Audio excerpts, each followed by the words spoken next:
സമയമായിരിക്കുന്നു. പല വിധത്തിലുള്ള നെയിമും ഫെയിമും നൽകുന്ന കാര്യങ്ങൾക്ക് പിന്നാലെ പോകുന്ന അവസ്ഥ. ചില വ്യക്തികൾക്ക് പണം തന്നെ വിഗ്രഹമാകുന്ന അവസ്ഥയുണ്ടാകും. പണം അവർക്ക് വിഗ്രഹമായി മാറിയിരിക്കുന്നു. ചില വ്യക്തികൾ തങ്ങൾ തന്നെ ഒരു വിഗ്രഹമായി മാറുന്നു. നെബുക്കദ്നേസർ എന്ന് പറയുന്ന രാജാവ് തൻ്റെ തന്നെ ഒരു വിഗ്രഹമുണ്ടാക്കി അവിടെയുള്ള സ്ട്രീറ്റുകളിൽ കൊണ്ടുപോയി വെച്ചു. എന്നിട്ട് ജനത്തോട് പറഞ്ഞു ആരാധിക്കാൻ.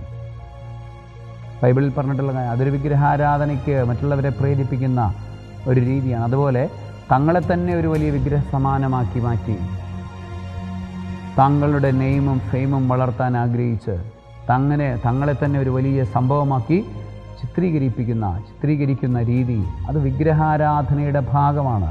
അത് മാറ്റണം. അത് മാറ്റാതെ ഒരിക്കലും കൃപയിലേക്ക് വരാനായിട്ട് സാധിക്കത്തില്ല.